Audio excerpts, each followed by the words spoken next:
Good evening, everybody. Welcome to the Chiefs Digest live Q&A here on Tuesday night. As always, I am Matt Derrick from Chiefs Digest, and know we've already got a few people in the Q&A already. Luttrell, hooray, hooray. It is Q&A day. That is right. And I can always count on Brian to help me to remind all of you to like and subscribe to Chiefs Digest here on YouTube.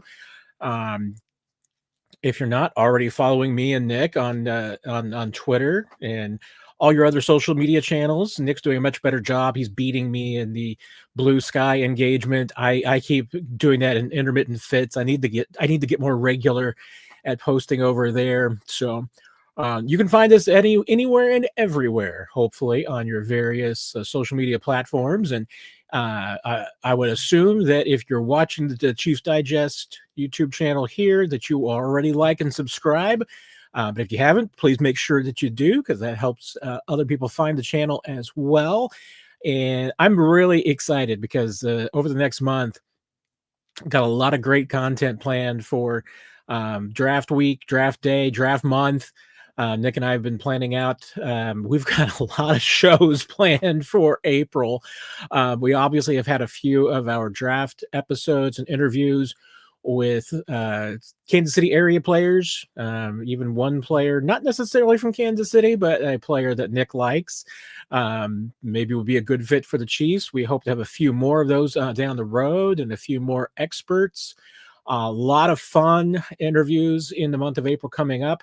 And we'll be covering the draft all the way through the month. We got 3 great episodes coming up. We started with left tackle on Sunday and going through the offensive tackle position in general and what it looks like. If you didn't listen to that on 41 is the mic, you can catch that. And we're going to be going through more. We're going to go through more positions in the next 3 episodes, next 3 weeks, culminating in the final one on April 20th. Which will be our mock draft, where we'll go through and act like we're Brett Veach and we're making the moves and tell you who we would take if given the perfect scenario, and all 8 selections that the Chiefs have at their disposal. So beginning, even though it's not quite here yet, I feel like it's here because we're 30 days out from the NFL draft. So it feels like we're in the final month. It's of getting to it. So it's mapping out everything over the next 30 days. So I'm pretty excited about it. There's a lot of fun stuff that's going on. Looking forward to always another great Q&A tonight. Fun questions as always. Nick will be joining us a little bit later. But looking forward to it, man. I think that's it for most of my monologue. So we're going to just get straight into the questions tonight. And Chris has a fun one, and I may have to circle back later with Nick on this and see if he will weigh in on it too, Chris. What are the 3 biggest things that the Chiefs are lacking as compared to other NFL teams? Could be front office, coaching, players, facilities, training, etc. Really good question, because, I mean, I would generally say, Chris, that the Chiefs are a pretty model organization. I mean, they have been. I mean, and that hasn't always been the case. If you look at the big picture, beyond just the last decade, of course, for which the Chiefs have been a very, very good franchise. You look at the last 20 years, get into 30 years, 40 years, 50 years. I mean, you could break it up a couple different ways and slice it. And this organization has had its ups and downs. But what are the Chiefs, lacking compared, and what are the 3 biggest things that the Chiefs are lacking compared to other NFL teams? It's a really good question. I mean, I would say that one is the stadium in general. And obviously that's something that's going to be getting addressed. The Chiefs have one of the older NFL stadiums, and particularly one that hasn't been as renovated as maybe recently as some of the others. Now, I know the pack, so help me here. I think Chiefs Arrowhead's the 3rd oldest stadium in the NFL, right after Soldier Field and Lambeau. I'm not sure. I could be something I'm missing, but I think Arrowhead's the 3rd oldest stadium in the NFL. And yes, it was renovated almost 20 years ago now, and it's certainly going to get either renovated or replaced, I think, fairly safely here in the next decade. But that would to me probably stand out as one, because by that very definition of Arrowhead being as elderly as it is on the list of NFL stadiums, most teams have, newer stadiums than the Chiefs do. And even though the Chiefs have done a pretty good job of squeezing in more suites and more premium seating and more opportunities for revenue streams, it's still not on par with some other stadiums. As Nikki says, it's the third oldest, but still the best. And that's one thing. I mean, to give the city credit. I mean, Arrowhead and Kauffman Stadium were built in a cookie cutter era, and they are not cookie cutters. They are two great stadiums. And I know, I mean, both organizations will tell you that there's warts beneath the surface, I know by all accounts, Kauffman has more problems than probably Arrowhead does from some maybe just infrastructure issues. But, I mean, Arrowhead has its challenges, and the Chiefs done a pretty good job of working around that. I mean, they've made some improvements that I think make it a really nice stadium. It's obviously not as fancy as some others around the league, so that I would say obviously is one. Now it's still a great stadium, and if the Chiefs do move to a new stadium, I would love to see them try to preserve Arrowhead if any and all play possible. I just don't know how it's possible in this day and age. I just don't know how you build a stadium at the cost that stadiums are today without it being domed and therefore in some way even a retractable roof, therefore losing some element of Arrowhead as it is. That's going to be tough, but stadium, okay, number one. I'm going to have a hard time, Chris, really coming up with the next two on the list because, I mean, I don't think that the Chiefs have an issue in the front office. I don't think that they have any issues with coaching that are significant. I mean, if you wanted to just go down Nick with the offensive line rabbit hole and wave a magic wand and, grab Jeff Stoutland from Philadelphia and plant him in Kansas City as the offensive line coach, I guess you could do that. Facilities would probably be the next on the list. And, when you're talking about specifics, I mean, most NFL stadiums and facilities are not that terrific. I mean, they're getting more so because teams are building new facilities, and when they're building them, they're putting some effort into it. But honestly, I mean, there's a lot of colleges that have better facilities than NFL teams do. And it's just because, it's more of a recruiting advantage in college. I mean, it's, NFL facilities are fairly even for the most part, and nobody's going to be making a decision on, the millions of dollars that they're going to make because one team has better facilities than the other. I mean, it's a meritocracy in that standpoint. And capitalism at its best. I mean, players are going to go where the most money is. So it doesn't really matter whether or not the locker room is nice. But I mean, the Chiefs players would tell you they'd like to have a nicer locker room for sure. So maybe that is the next on the list. I mean, and the Chiefs have, made some improvements there. For instance, they used to have a turf field was one of their 3 practice fields. And there was a reason that they did that. I mean, they did it because they wanted to have a year-round facility. But it never really worked out that way, and they were going to have like youth football games out there, and I don't know if that ever really worked out that way. They finally, after years of just using that turf field as artificial turf field as a storage area and never practicing on it because it wasn't conducive for NFL practices. It wasn't a great surface. So they finally replaced it with grass, and now they have 3 fields out there. But I mean, if we're going to talk about facilities, I think I'd probably throw 2 things in there. One, obviously, would be the locker room. Players will tell you that they would love to have an upgraded locker room, and you could fit other things into that. I mean, as far as the indoor facility, and that would probably even include the fact that the Chiefs will tell you in their current building that they don't have enough room for all of their staff and all of their coaches and all their players. And when I talk about staff, I'm talking about non-football operations. I mean, it's entirely possible that in the next generation, when the Chiefs do build a new stadium, what they do, depending on what they do, it's entirely possible that they end up with 2 separate locations, one for football personnel and one for non-football personnel. And, we'll see what ends up coming, but they've definitely outgrown that building that was basically built about almost 20 years ago when the renovations were done at Arrowhead and Kaufman and that new facility for the Chiefs was built. I'm going to include, so one will be just kind of the building itself. I'm going to include a third thing in there, Chris, because I'll tell you right now, the indoor facility that the Chiefs have does them no favors. It does very little to help them get ready for football games.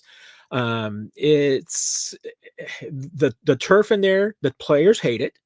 It is hard on players. It would probably behoove the Chiefs, even in the short term, even though it would be a massive cost. I mean, I think that they probably should have considered, changing the turf in that building a long time ago. I don't know what they can do, or I'm not an expert in turf or anything of that nature. I don't even know what they couldn't do, really to improve it significantly, but I know that there are better options that are out there that, like I said, the players absolutely hate the indoor facility. And the Chiefs medical staff is clearly not a big fan of the indoor facility, because anybody with a knee injury does not practice in that indoor facility. I mean, if anybody's got any knee problems, anything of that nature, they do not want them practicing on that turf. It's hard. I mean, it's a hard surface. The cuts aren't great. You could probably even include, because I believe that, the facility up at Missouri Western for training camp was built at the exact same time as the Chiefs facility in Kansas City was built. So I'm assuming that they have identical turf surfaces. I don't know that either one has ever been replaced. And the indoor facility at Missouri Western is not the players' favorite. They do not like it up there. And it's, there have been some injuries that have occurred in the indoor facility that players are not happy with. There have been issues in the Kansas City in the indoor facility that players are not happy with. So that would be my three right there. I mean, and maybe that's maybe there's something I'm overlooking, Chris. So that's why I'm going to bring it up with Nick when he gets in here. But I would say stadium, I think locker room facilities, and the training in the practice facility in particular. I mean, those would be my three. I know two of those are kind of close, but the building, like I said, I include everything in that. I mean, it would be, they need more office space for everything, people who work in marketing and sales and human resources and all the other things the Chiefs want to do. I mean, they want to be a global team. They want to be a global franchise. And so they're going to continue to add people into this organization over the next decade or two. And they don't have enough room for them as is. I think they're already starting to, move people off site to other facilities and other buildings, office places, just because they don't have enough room. So, Brother Rick with the super chat. Thank you very much, friend. Always appreciate that. And anytime you get a super chat, you get to move to the top of the line. So, Brother Rick, thank you very much. Concerning a new stadium, it would seem to me that all Clark Hunt needs to do is write a check or tap his credit card. What am I missing? And it's a really good question, Rick. And that's, I thought about bringing this up with Chris's question, and I'm going to go ahead and see if I can't find a halfway decent source on this, because I will say that there's one thing that the Hunt family and the Chiefs ownership could probably use, and that is I will say a strong, more, well, not more wealthy, that's not really the right phrase, it's very poorly worded, but a more powerful central family and single ownership than that Chiefs have. I mean, the Hunt family is, we talk about them a lot. And when we're talking about, the Hunt family that owns the Chiefs, it's not really the Hunt family in particular. I mean, it's Clark Hunt's part of the family. It doesn't really include any of his siblings and, and other family members. I mean, the Hunt family is pretty sprawling, and we could get into some real, discussions about, what the Hunt family and its history. I mean, it's not always a pleasant history.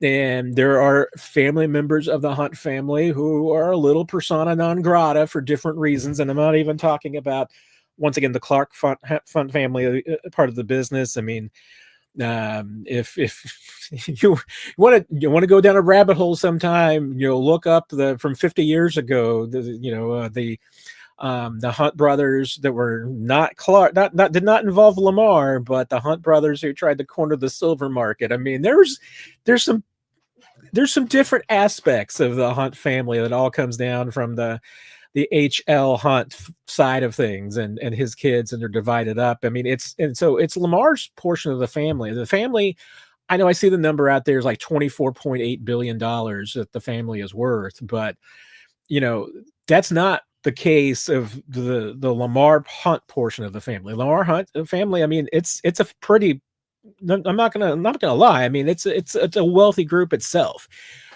That 24.8 billion is not all. I mean, and matter of fact, the majority of it, I would imagine, is in other portions of the family that's not part of Lamar's children and that generation and that group. So now, how much are Clark and his siblings worth? I don't have a good idea.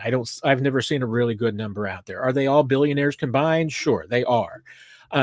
Is also a significant portion of their net wealth tied up in the Chiefs? Yeah, and I mean the Chiefs are worth a lot of money. So I'm not going to say that I think that the Clark Hunt, the Clark Hunt family. I'm not saying that the Hunt family and the Lamar Hunt's kids. I'm not saying that. I don't personally believe that they have the net worth to just go out and do what Stan Kroenke did, which is basically put $4 or $5 billion of his own money into a project. Now, he also had the help of the NFL to overwrite some of that and to loan him some of that money. That's got to be paid back. So there's some of that. So building a new stadium, I mean, for a team like the Chiefs, there's going to be, I don't know how you get away from a public investment. Maybe not be a big fan of it. I once upon a time, probably had different feelings on it as far as, I when I was a young kid, I had no problems with, public money going into the stadiums, because for the most part, I believe that once upon a time, that they were a public good. I still think that sports teams are a public good, and that it's worth helping out. I don't necessarily believe that they should pay for the whole thing, though. So there's got to be a happy medium. Can the Chiefs as an organization fund a stadium that is worthy of Kansas City, that is worthy of putting Kansas City in a position to bring Super Bowls and Final Fours and all of those things to this region? I'm not sure that they are. And I'm not even sure if we want them to, because I think as a Kansas City metropolitan area, we probably want some say into what a stadium looks like and where it is and what it does. So I think that there should be probably some public investment in it, because I think that the public does get some good from it that has nothing to do with football. And yes, the Hunt family and the Chiefs would profit from that.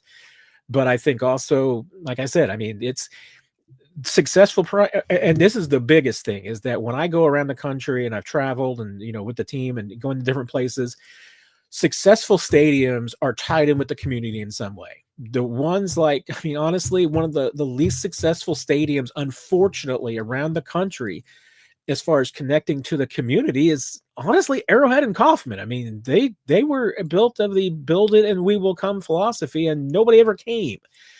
But you look around the country, and stadiums, for the most part, the best and the biggest, are connected to convention centers. And that's why, to a degree, I'd almost say that the best place for a football stadium would be as close as you can get it to Bartle Hall, if you wanted to maximize the value as a convention destination and all of these things. And if you wanted a stadium, because once again, going to Super Bowls, all of these things, the NFL prefers, and other businesses want it too. They want a stadium close to a convention center and convention resources. So this is a long way of me saying that. I mean, I think that it's more than Clark Hunt writing a check, because I don't personally feel that Clark and his siblings necessarily have the money to do that. I'm not sure that it's even in our best interest to let them do that.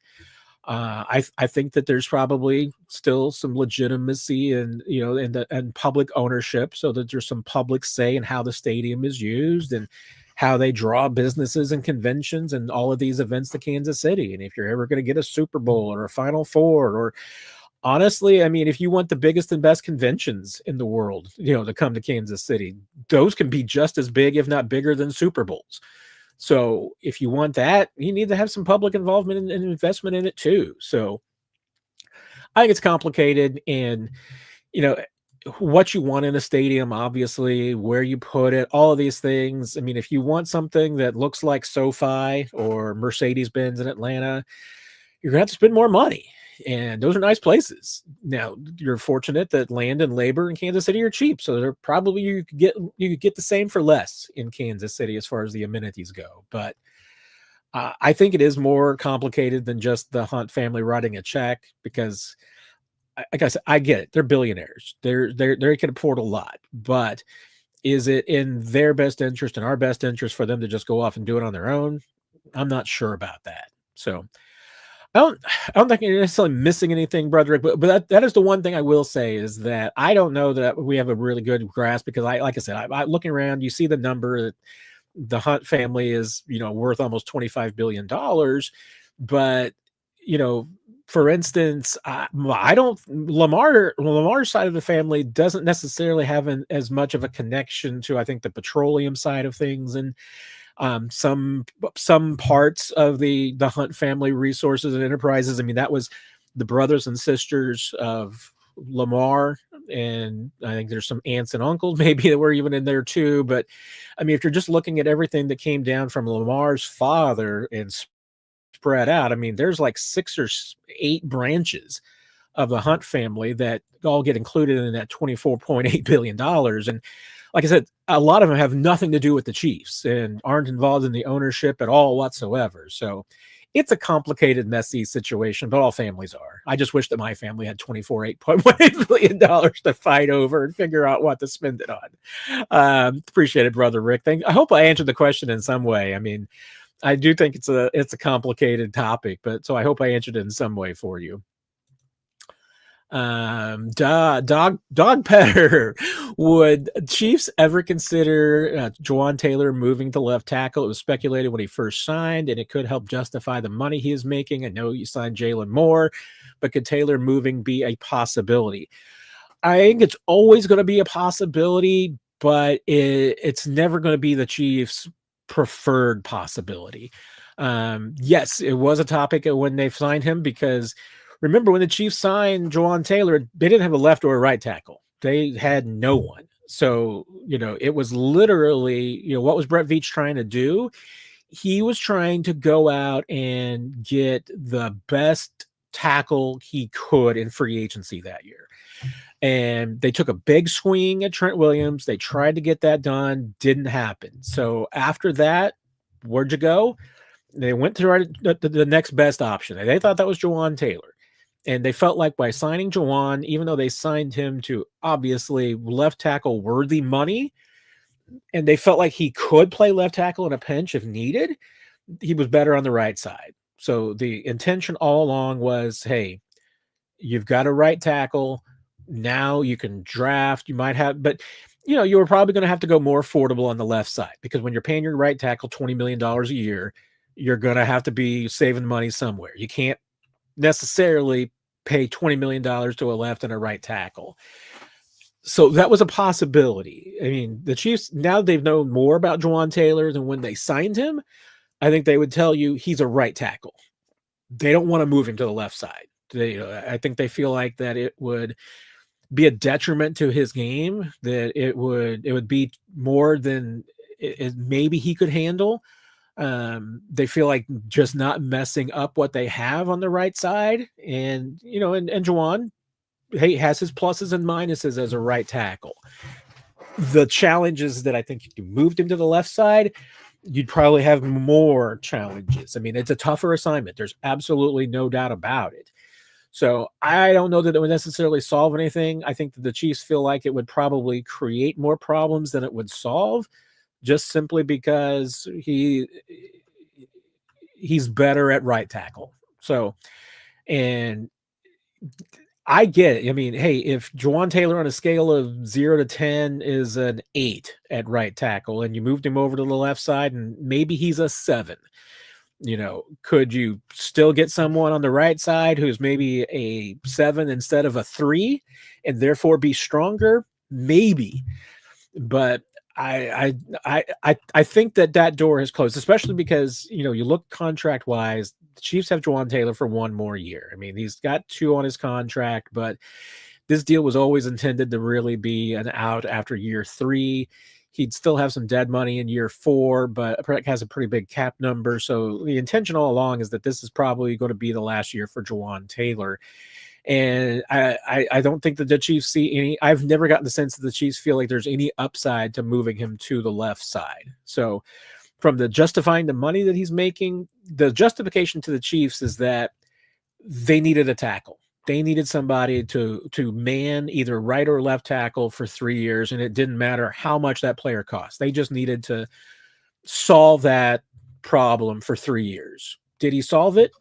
That's up to you to decide. I mean, I have my own thoughts on it, but I mean, eventually, I with most things, I feel like the Chiefs are measured with Super Bowl championships, and in that regard, I mean, Jawan Taylor's got a Super Bowl ring, got 2 of them, so or just one. So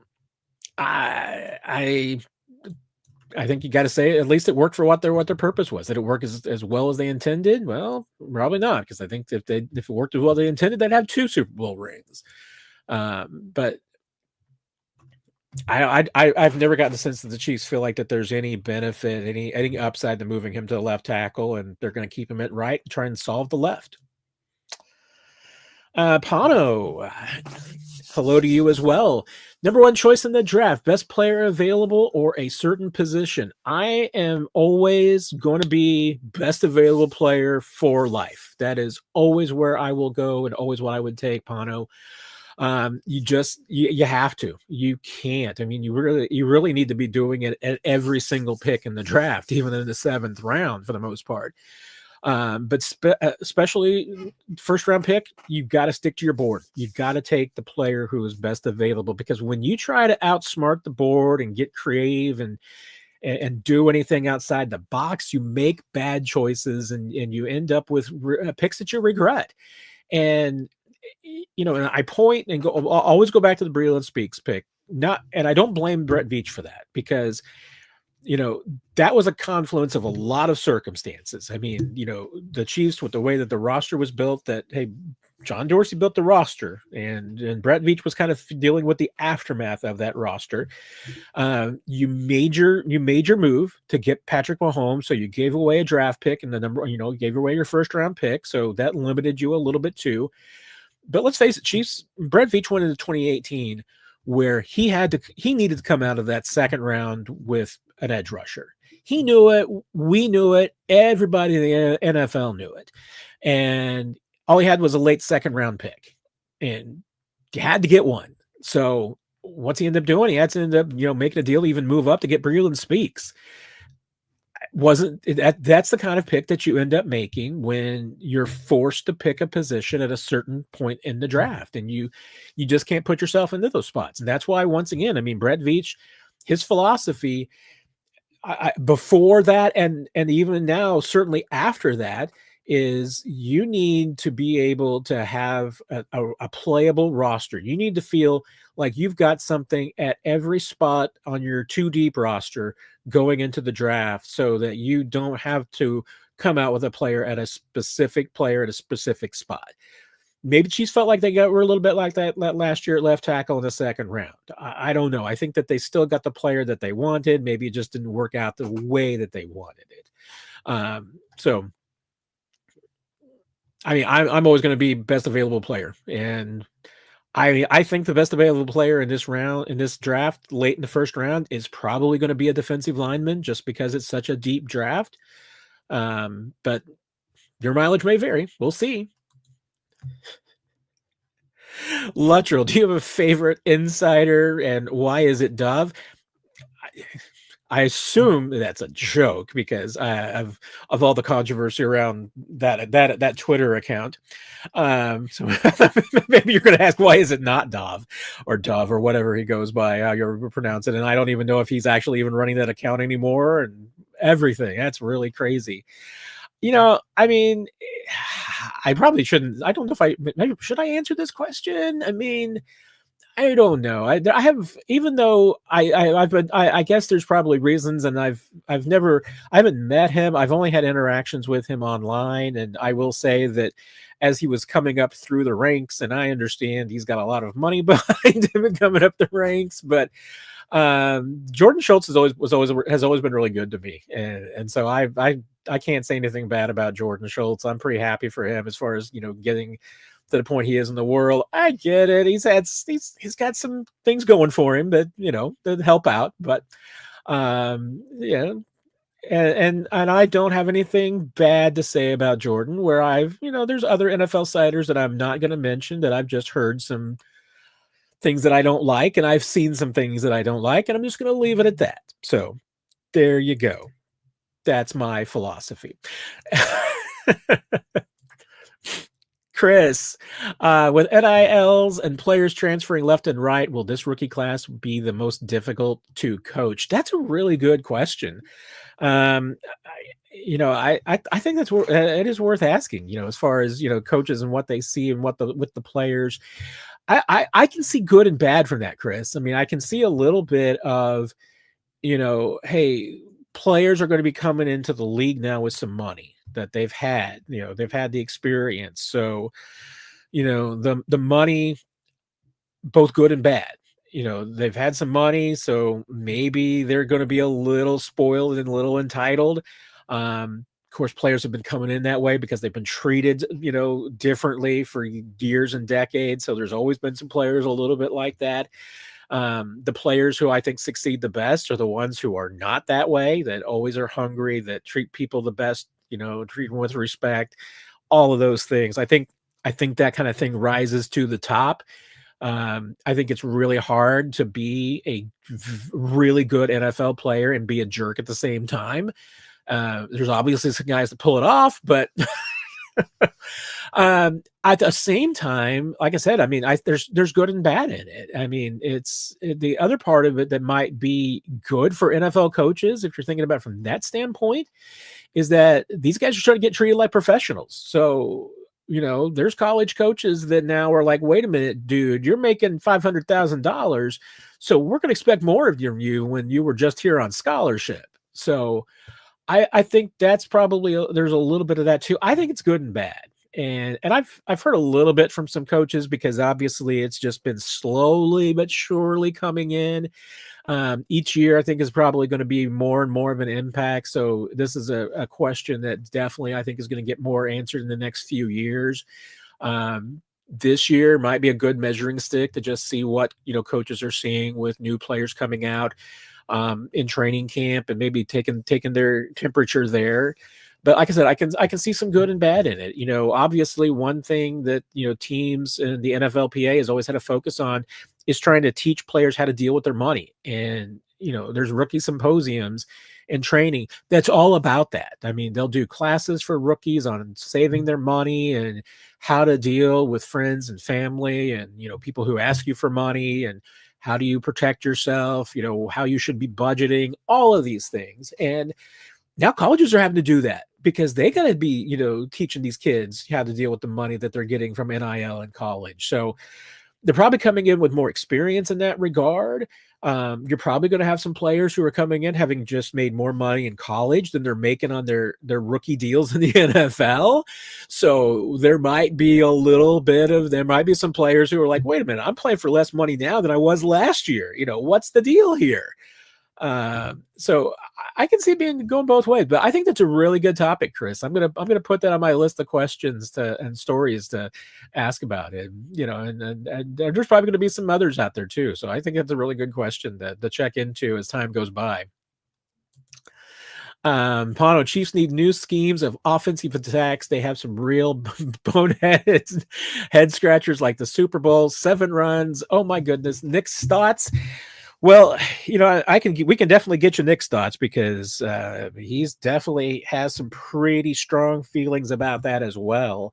And I don't disagree. I mean, I think that one of the things that the Super Bowl did is has exposed a consistent problem that the Chiefs have had in that their blocking schemes are no longer innovative. They're no longer surprising anybody. I mean, the Eagles went to town on the Chiefs blocking schemes. The Chiefs need to do something. They need to do something different. It's not the personnel because I mean, goodness gracious, last year they had three of the best players at their positions at left guard, center, and right guard. They're going to have two of those guys back, and I think they're still going to be really good at three or four positions. Jawan Taylor is not a bad player. I know that he gets a lot of grief for the penalties, and he's not perfect. There are some things in his game that if you're the Chiefs, you'd love a magic wand to fix, but he's still top half of the NFL, I think, as far as right tackles. The Chiefs certainly view him that way.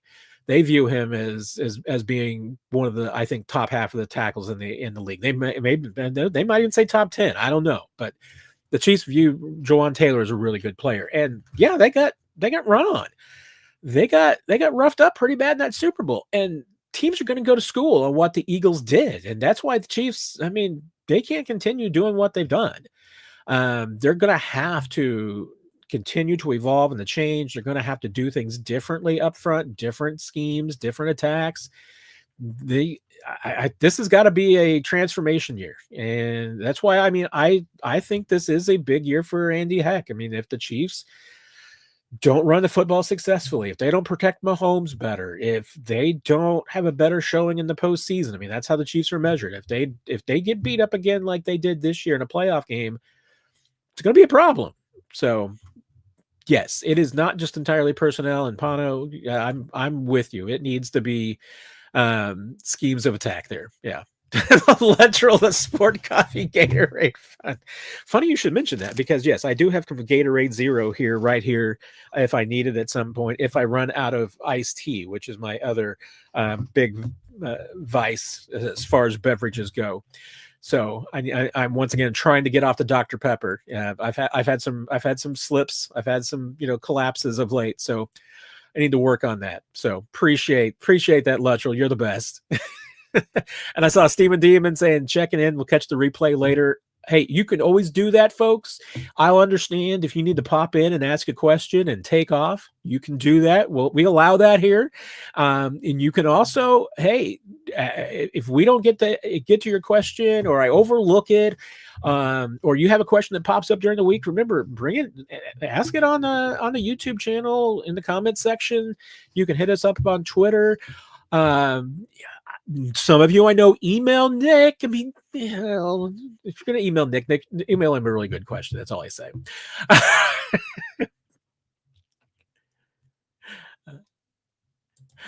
Ethan, sorry I haven't been here for a few weeks, but do you or Nick have any draft day traditions, and or what does draft day look like for you? Good question, because I feel like that Nick and I, since we've been working together on the draft, I mean, as we've been in our current roles, because I think he went over to KSHB in 2018. And so generally Nick, I think is usually Nick is out there shooting video on draft night. Some nights he has to be back in the station, especially, sometimes if there's other things going on, he might need to be back in the station. But I feel like Nick has always been out there at draft night, shooting video, especially on Thursday and Friday nights. Saturdays are a little bit different, especially because the TV stations usually have lighter skeleton crews on the weekend, so sometimes those get staffed out and a little bit differently. But I feel like Nick and I are usually always in the draft room on Thursday and Friday nights. Really, the biggest draft traditions that we have in Kansas City amongst the media corps, and I've got no problems, spilling this out there because it's a compliment to the Chiefs. The Chiefs handled draft week and draft night for media better than anything else that they do the entire year. They go all out, and salute to the Chiefs and the PR department. And Mark Donovan and Andy Reid and Brett Veach, and and maybe not all of them all know about this, and even Clark Hunt, but because the food that they put out and serve during the draft is absolutely amazing. And now part of it is because they're kind enough and generous enough to say, hey, you know what? We're gonna feed the media because they're there, and it's typical, for draft weekend, the draft, and everything like that for teams to feed the reporters because, we're there, we're stuck there, we can't go anywhere. I mean, certainly you could order a pizza and have it delivered, although getting pizza delivered to any food delivered to the Chiefs training complex is a little bit more difficult than you'd think because there's security booth and then there's security at the doors, and Saturdays there's skeleton crew, so that's even harder to get it on Saturdays. So it's not easy to do that. So the Chiefs do feed us, but here's the other generous thing that they do is that they basically give us the same food that they're preparing, that their cooks, their chefs, and everybody are preparing for Brett Veach's staff and for Andy's staff and everybody on that side of the building. So it's amazing stuff. Like we're talking surf and turf. It's incredible. They do absolutely amazing food. It's just fantastic. So that's the number one tradition. Honestly, I think it's the biggest reason why Herbie Teope keeps coming out of retirement. I mean, that dude, even when he was retired, came out on draft night one year just to get some food. It is absolutely amazing. Like I said, we have surf and turf options. The desserts are absolutely amazing. Gosh, I think last year there was like this big thing of guacamole that was really, really good. I'm trying to remember. I mean, there's been they did some chicken wings one year that were just absolutely out of sight. The beef options, like I said, the steak that they do with the surf and turf, really, really good. Sometimes fish in a buffet line and everything can be a little challenging, but they hit it out of the park.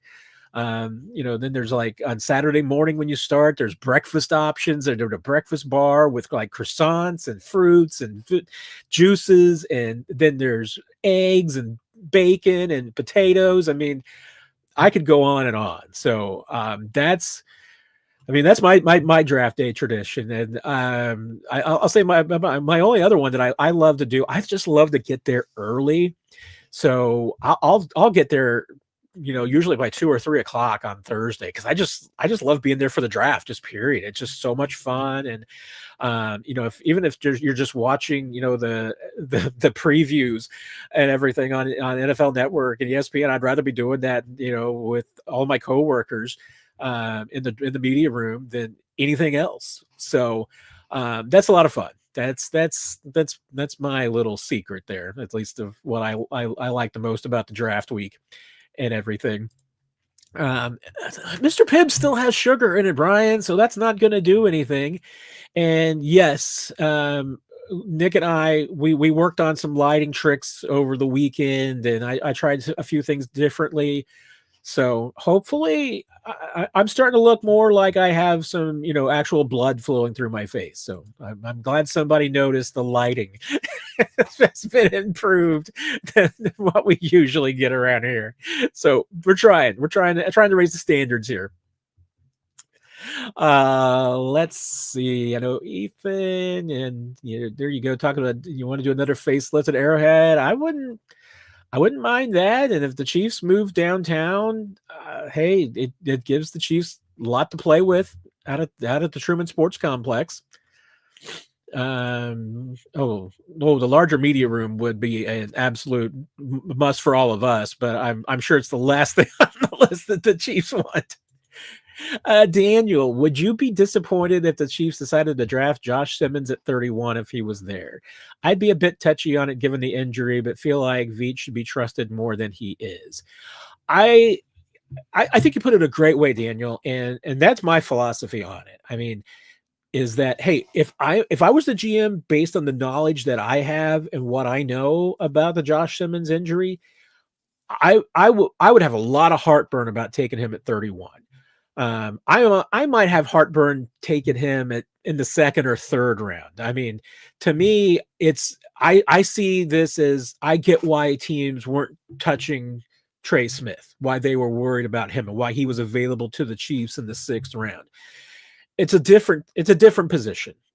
Guard's not a premium position. So, hey, if Trey Smith were a tackle, probably doesn't last until the sixth round. Probably third, maybe. I mean, it's possible fourth or something. But Trey Smith goes a lot earlier than the sixth round if he was a tackle rather than a guard. With Josh Simmons, I mean, based on what we know so far, which isn't a ton because we're public, we don't have access to the MRIs and the X-rays and everything that's been done to these teams, all the testing that was done at the NFL Combine. And, and this is the thing. I mean, if you hear of a team that's bringing Josh Simmons in for one of their top 30 visits, tells you they're bringing him in to look at the medicals and give a little bit more in-depth look and see how he's doing. Because, if you're taking Josh Simmons at 31, then you're really comfortable that his rehab is going great. You're comfortable that you're going to get him on the football field a little bit. I'm not sure that you should even bet that you're going to get games out of Josh Simmons in 2025. I mean, he tore his patella tendon in October. I mean, that should be it would typically be a full 12 months. I mean, there have been some players who've come back before that. But the other problem with, patella ruptures is that it's really, really hard to be 100% after an injury like that. So now Josh Simmons is special. I mean, he was really, really good before the injury. So can he be really good after the injury? That might be good enough. I mean, that can still be, starting left tackle caliber. It's also entirely possible that he's never the same again. I mean, that's just the nature of that injury. So I would be very uncomfortable taking Josh Simmons at 31. But given that Brett Veach has more information than what we have, and that their medical staff and every medical staff in the NFL has been investigating Josh Simmons inside and out, and they've been looking at that knee and looking at that injury and doing everything that they can to study it. If the Chiefs were to take Simmons at 31, I would certainly feel better than I do about it today, because just based on what I know about it, I wouldn't take him there. But if the Chiefs are willing to take him at 31, knowing that they're probably not going to get anything out of him in 2025, I feel like that they definitely know something and feel something about the injury and about his health and about his recovery that we don't know. And, that's probably going to be the same of any team. I mean, any team takes him in the first round. I think they're saying to themselves, we feel like that we've got a handle on this. We feel like that his recovery is going better than expected, and he's ahead of schedule. And I think, and then certainly there could be a team that just simply says, hey, we know we're not going to get anything out of Josh Simmons in 2025. This is for the future. And obviously you'd have 4 more years of control after that, in which, to develop him and potentially have him become your star or left tackle. I just think there's a lot of risk there. So if Brett Veach takes him at 31, it's telling me that Veach and Rick Burkholder and their entire staff have investigated that injury, their training staff, everybody have gotten into that, and that multiple people have weighed in on it and said, we think this injury is not as severe as other patella tendon injuries. We think that the recovery is going extremely well, and that we think we can work with this guy and get him back to exactly where he was before. And if that's the case, take Josh Simmons, because he would be the best left tackle in this draft if he were 100% healthy. So if that's the case, go for it. But I can't shake the fact that it just feels like it is a really, really risky selection betting on Josh Simmons. Alex, would you assume that the Chiefs did build a brand new stadium in Kansas, that Mahomes should have a statue right along with Mr. Hunt's, just like the house that Jordan built? I mean, I assume that the Chiefs are probably going to go down that road eventually. I think it would be after Patrick retires. So I don't think it would be, day one. And And I'm assuming you're just talking about like the Lamar that's out there now. I mean, are we talking about adding one for Clark too, because he's probably going to get one, and Andy might get one. I mean, building the statues for people is always a little dicey, but I assume it's something that we're going to continue doing. And yeah, where's the line? Is Travis going to get one too? I mean, Patrick, I assume, would certainly be in that category, but I think it would be down the road. I mean, let him retire, get into the Hall of Fame, then you start that. So I think we're probably still at least 15 years away from that, but I can absolutely see it happening. And you're right. I mean, I think that this stadium, I mean, especially if there's something that ends up on a ballot that the voters have to approve, I think Patrick's going to be pretty valuable in that campaign. And I think he absolutely, if he throws his weight behind it and gets it done, it will certainly be viewed as the house that Mahomes built. So he's going to get a lot of credit for it one way or another. Daniel, I'm going to come to your question for Nick when he gets back here. So, but I'll go to your next question. Is it possible the Chiefs to have an international game this year? It would be fun to see them in London with the Jags. And you hit on, I mean, literally the only game that possibly the Chiefs have that would end up overseas would be Jacksonville, because I believe that the Chiefs are scheduled to play at Jacksonville this year. That's literally the only one that could possibly be considered, because the Chiefs aren't on the list this year as being one of the teams that would be hosting. Also, from just the math on it, this is one of the years where they're going to have the 8 home games and 9 road games, so they're not giving away a home game this year. The only way they would play internationally in 2025 is on the road, and all indications are that everybody on the Chiefs list of opponents this year have all said they do not want their Chiefs game overseas, that they do not want to take it on the road. There are a few teams that the Chiefs have that we do know will be hosting games overseas this year. But so far, everything's been knocked out on that. I think the Rams were one of those teams. They're going to be playing the Chargers in Australia. There's the Jags are literally the only team out there that could still fit it. And, the Jags kind of would make sense if they wanted to take the Chiefs, to London, because they would be obviously a great draw. It'd be great for the NFL. Anything you can do to get Mahomes and the Chiefs, and certainly Travis this year internationally, would be great exposure for the league. But no, it's looking really doubtful unless it is one of the little Jags games in London that Jacksonville has. At this point, it appears that every other team has put the kibosh on the Chiefs. The Chiefs have talked to some teams because they were hoping to maybe play in Germany. I know that in the future they would love to play in Spain. There's some opportunities that are now on the board. But when it comes to taking a Chiefs game out of your home stadium and putting it internationally, there is not a team in the league that wants to do it right now, because the Chiefs are too much of a draw. So doesn't look good for the Chiefs to have an international game this year, like you said, unless it is Jacksonville deciding to do one of those. And it doesn't sound good from that respect either. So I don't expect that to happen, but that's the only way that it would happen. Oh, and don't worry, John. Nick is absolutely going to put his draft board on Blue Sky, so you don't have to worry about that. Nick is a converter. He definitely puts all that stuff out there, so you will definitely see the draft board on Blue Sky. And if he doesn't, I will remind him. So don't worry about that. Infopocalypse. KC has 3 7th-round picks. What positions do you think they go with? I mean, super hard in the 7th round, but I'm never going to bet against Brett Veach taking a running back in the 7th round, because it would be totally on brand for him. I also would not bet against him taking a corner, because he's done it before, and I'm sure he'll do it again.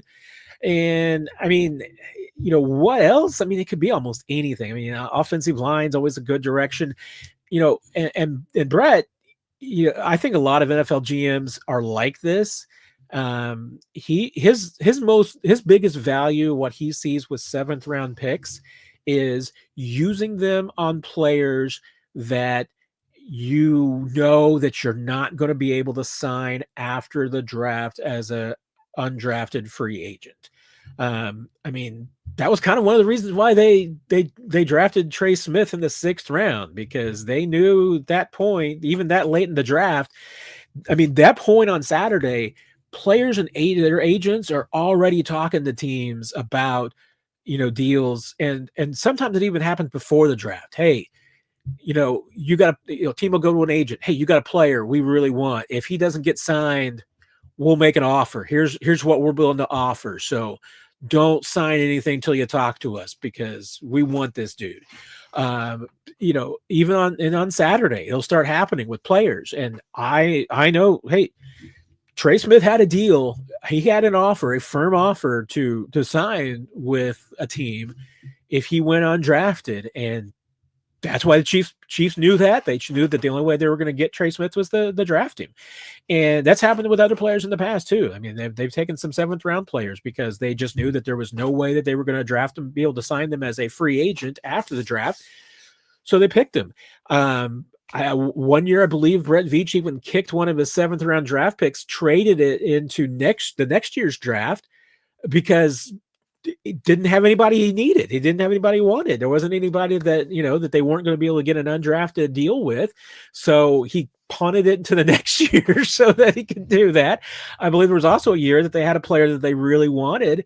They knew they weren't going to be able to sign, so they did the reverse. They traded for a seventh round pick with a future seventh round pick to do exactly that. So it could be anybody, any position. I mean, it could be any position that the Chiefs. I mean, I don't know that with the way they're set at quarterback, probably won't be a quarterback, but could it be an offensive lineman, defensive lineman, linebacker, anything else? Won't be a specialist, but it could be just about anything else. But I'll always bet on corner and running back in the seventh, because that's just what Brett Veach seems to do and like.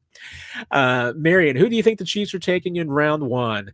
It's still way too early for me to put and say I think that this is the player.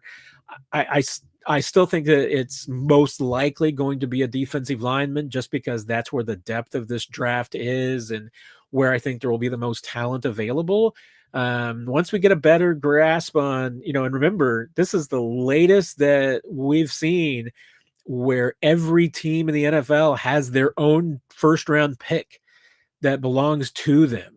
We haven't seen any trades yet. That will probably start happening at some point. So once we get a better indication of what some other teams are going to do, then we can start focusing a little bit on, maybe the handful of players. And I mean, it is always hard at 31, just because there's so many things that can happen in front of a team. So it's hard to project, Marion, but I mean, I think you can narrow it down to a handful of positions. And like I said, I think, defensive line is going to be a plurality of those possibilities, just because of where the depth is. Nikki, why should taxpayers pay for stadiums? Average person can't afford to go to a game.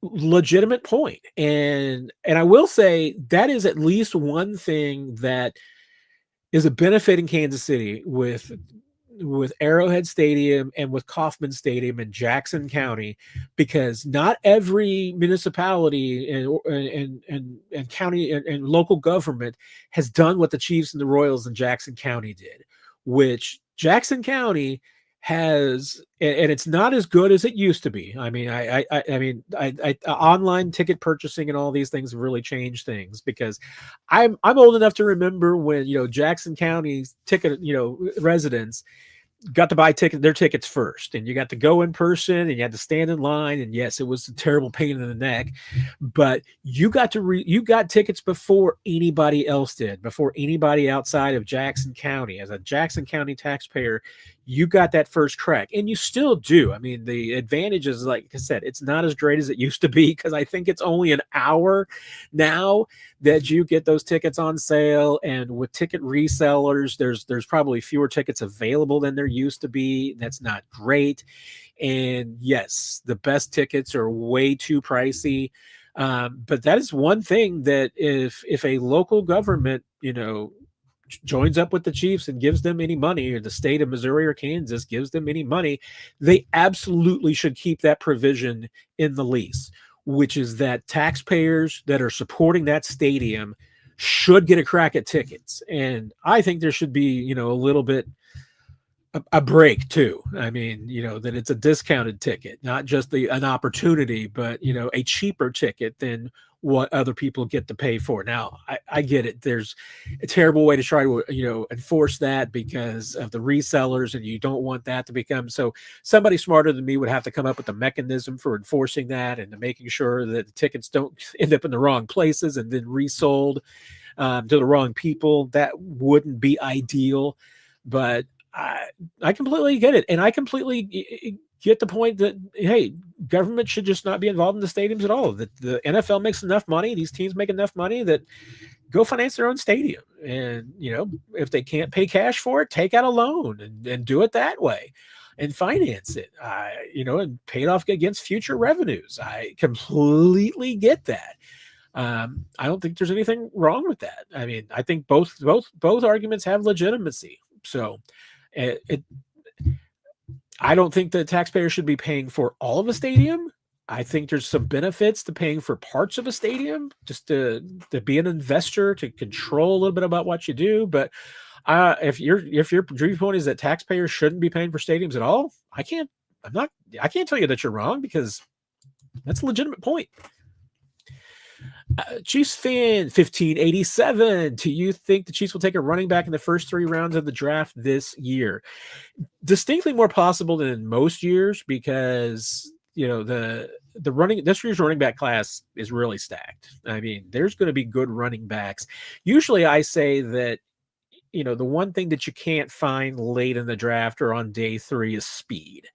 And it's particularly true at like running back and receiver and corner, maybe a little bit less corner, but definitely receiver and running back, is that you can't necessarily find speed, maybe especially speed and size, in particular. You can't necessarily find 6-foot receivers who can run all day. And, you can't, if you're going to find a running back with a lot of speed, it's going to be somebody who's 5'7". There's a lot of guys with size and speed that I think at running back in particular are going to be available on day 3. So definitely, I think more likely than in past years. I don't think it's very likely in the first round, because I think it would have to be like maybe 1 or 2 guys that was available at 31, and I don't think either one of them will be available at 31. There are some players who might be available in the second, third round, and on day 3 that I think the Chiefs would absolutely be interested in. So I would say probably right now, maybe like a 30% chance of a running back in the first 3 rounds, probably greater than that on day 3. So for those of you who have been waiting, Nick is going to be joining us here pretty soon. So we're going to be able to get to some of those Nick questions that I skipped on earlier. And if you've got anything special for Nick, now's the time to get your questions in, because he will be here in a few moments. Let's see. I'm going to this one. Marco, hi from the UK. Nick Jacobs, happiness coach enthusiast. I love it anytime anybody picks up on the enthusiast. That is my probably one of my greater contributions to society, is just labeling Nick as a various enthusiast positions, because it's probably my just greatest contributions to anything. So Marco, second, which round do you think running back will be drafted? Really good question. I mean, I feel like the Chiefs could get the most value in running back at probably the 4th or 5th round. I think there's going to be some really good running backs available on day 3. The way that some of the projections are looking right now, I mean, about where players may go. I mean, I think there's going to be guys available in the 4th and 5th round that would typically be like 7th round or undrafted free agent caliber quality. So it's just that deep this year. So, I mean, it depends on how teams go about it. I mean, if every team decides that they want to get a running back and they want one in the 3rd, 4th, or 5th rounds, I mean, you may have to go earlier than you think. I would probably say, I think my most likely would be the Chiefs would be, say, 5th, 7th, 4th, and undrafted would probably be the way I would list the possibilities Chiefs running backs in that order. You ask me on a different day, I might give you a different answer, but tonight I would say 5th, 4th, 7th, and undrafted. Probably, and that might even be different what I just said a second ago. I think it's the same number. I might have moved undrafted, but yeah, I mean, I think 4th or 5th. If they don't get one in the 4th or 5th, I think they're taking a running back at some point. So it would then either be 7th or an undrafted if there's somebody that they're going to be able to get that they like. I mean, the one thing is they do have a bunch of running backs right now, but you're going to go through a bunch of running backs. So I feel like it's one of those positions that the more you need, the more you need. And, because right now the Chiefs, their top 3 running backs, if you want to say top 4, their top 3 running backs all have injury questions and injury histories. And their 4th one had fumbling issues last year. So, and just has some legitimate, not yet, hasn't played enough to prove to anything yet. So that's why, and if you can, once again, this team needs speed in the backfield. So if they can find speed and size in this draft, I'd go for it.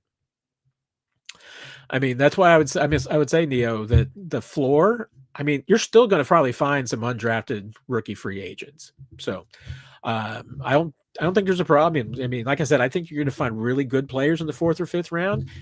The Chiefs, I mean, they've had success with 7th and undrafted guys, so it wouldn't surprise me if that was their floor. If they just said, "Hey, you know what? Everybody else is going to get their guys. We're going to bring in the guy that we like and we like the best." One of the guys I like the best is Nick Jacobs, and Nick is here. Tuesday greetings, Matt. Tuesday greetings.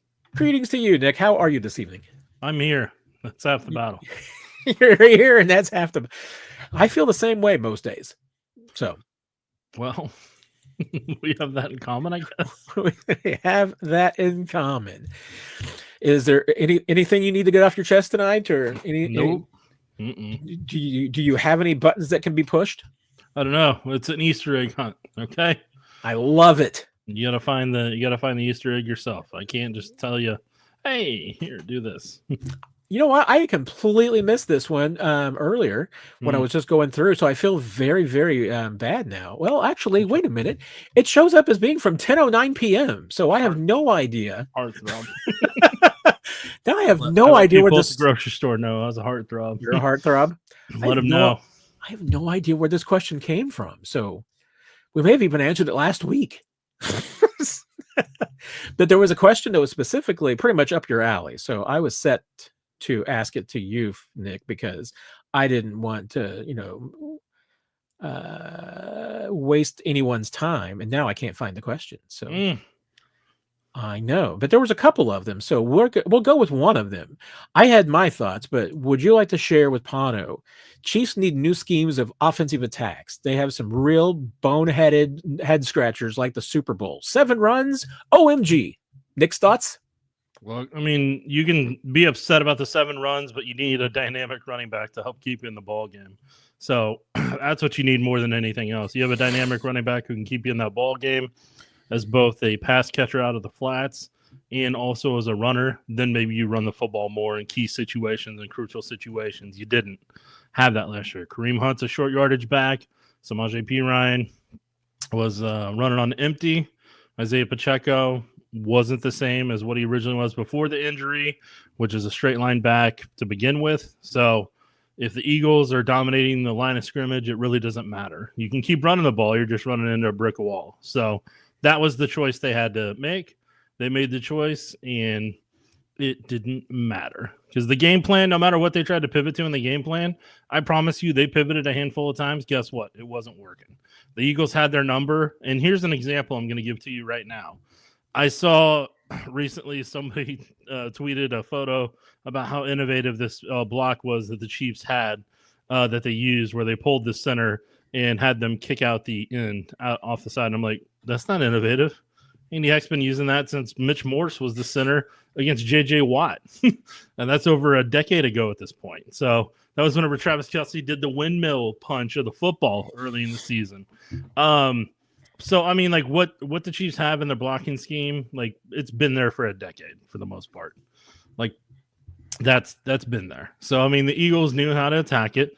They were able to out-execute it, and every NFL team's going to copy it. So now we're going to see if the Chiefs can be able to, as they say in that famous episode of Friends, pivot. Pivot. So if they can do that, then they may hold another Lombardi. If they don't, then we're going to be talking about who needs to play a game called Job Fair. So we'll find out, which I don't wish that on anybody, but that may happen. As Eric Bieniemy once said, just sign in a locker room that says now hiring all positions at all times. At all times. Yeah. Ethan had a fun question, and so I was going to get you to ask for yours. Do you have any draft day traditions, and what does draft day look for you like, Nick? Draft day looks like what you see right behind me. Me producing a show at 6:30 to 7, then me doing a show after the draft is done, typically, or around the time the draft's done, so we can take the press conferences live. So that's what draft days look like for me since 2020. So before that, I used to go out. Well, I didn't go out the first night because at Metro we always had a draft show that I would do. That was an hour long. Baldy normally did it. Danon may have done it a couple of time or two. Bill Moss, I think Bill was typically busy then because he had to do, whenever Chiefs would have draft parties and stuff, Bill was a part of the ambassadors, and Dana's part of the ambassadors too. So they still are. So they typically were busy out saying hi to fans and stuff like that when they had the draft party. So there was that. But yeah, no, I mean, like day 2 and day 3, I used to normally go out there and shoot it. Ask the scouts a lot of questions on day 3, my favorite day, to be able to ask them that type of stuff. And, I can join on the Zooms typically because because we have the Zooms of the draft prospects back in the day. I think when Therese and I were typically out there, they had a speakerphone and I would have to put a mic to it and then just record it off my camera. But now with Zoom, you can actually see them and, then we start working with them on your cell phone. Make it horizontal, not vertical, so we can take up all of the screen and hope they're in a good location where they've got a good enough signal. Yes, those are always key, and it much changed from when the short period of time when I started, and we did all those with the players after they got drafted on speakerphone, and got to be better for TV at least now that you have Zooms, because probably wasn't really excited just pointing a camera at a phone. Yeah, I always made it exciting with draft video over them. But no, it does help immensely. And also, like you said, I get to with Zooms I can hop in on those versus whenever it's a phone in person, I'm not really going to be able to get on that. I assured John that when you do have your draft board cheat sheet available, that you are going to post it on Blue Sky. So I will post it where I feel like, and you'll like it, John. Just then if you don't post it on Blue Sky, I will repost it on Blue Sky for you. Where I'm going to post it is ChiefsDigest.com to bring in traffic. You guys are out here trying to take clicks away from my station. Well, you will post a link on Blue Sky where you can then go to get the draft sheet on the KSHB.com. Yes, don't worry, John. We will get you taken care of. But we'll get you taken care of. You are going to have to go to KSHB.com for that. I don't know what annual we are now in this one. I don't know. I'm not good at numbers. Well, just in the KSHB era, or just period? In general. In general. I mean, it's got to be at least 13 or 14, right? No, it's not that much. Okay, so last year was the 8th annual, so this would be the 9th annual. Gosh, it feels like longer, but that's still a lot. Well, it's because I finally put it in board form. I'd always done it, but I never put it in board form. And I was like, I'll do this in board form because people were asking a lot of questions. So I just put it there for everybody, and people like to use it during the weekend like a little cheat sheet. And then people like to ask questions. Timmy Timerson, question mark, which was their way of saying, why isn't he on the board? So, and then that's why I've prefaced it with the criteria, and I still get asked afterwards, why are they not on the board? Well, there you go. We've got one of those questions for you because Daniel wanted to know if you had any chance to watch Anthony Belton's film yet from North Carolina State, I believe, and if he fit with Kansas City. We talked about him this past Sunday on 41 is the mic. Did we? Or do what? Did we? We had our offensive tackle portion. Oh, he is an offensive tackle. Yes, we did. Yeah, so so it was on 41 is the mic this past weekend. Here's what I'll give to you on this, Daniel. This is my write up. As part of my write up, I don't have time to do long scouting reports because, for example, we were planning today what we're going to do for our Royals coverage over the next couple of days and handful of other things. So basically, my day has been double checking that we're good on Royals credentials for the next couple of days. Watching wide receivers all day long, getting that done because I'm gonna start on tight ends later tonight, and that's gonna be part of my week. And then I'll go to corners and safeties. But what I'm getting at more than anything else is I get a lot of irons and a lot of other fires that I have, and today was my off day. So just know I'm telling you, on an off day, I was double checking on all those things. But anyways. So here's what I'll give on Anthony Belton. Belton is likely going to have to lose some weight to help with his ability to change direction. He has the athletic ability to go in one direction or charge, but he can't change directions quick enough. He will blow past the block or never be able to reach it. Belton has power in his game, but he will have to do a lot better job of driving the steering wheel. So when I talk about driving the steering wheel, it's grabbing shoulder pads. And for some people, it may end up being jersey, depending on how tight their shoulder pads are. But it's a guy getting a grip on their shoulder pads and then using that to drive the steering wheel. Some people on the internet try to call it holding. It is not. It is within the framework of it. And that is a defender's job to be able to do the chop to where they either do a chop up or chop down. And they're supposed to do that to, smack the hands away. And you could imagine it like a wax on, wax off. But it is not, technically. So getting back to the steering wheel part, for me, I have concerns that he'll be able to have the foot quickness to keep up on the kick step in the NFL and not get beat around the corner. And I feel like in terms of a potential franchise left tackle, I think he's got to hit all those things to be able to do that. And part of that, as I've prefaced in our podcast and on here many times, in the past handful of months, is whenever I'm thinking of offensive linemen, the first question I ask myself is how much do they have to be developed? How many bad habits have to be broken? And do I have the confidence that the position coach can break those habits or has a track record of breaking those habits? And that also shapes my draft board a lot of the time.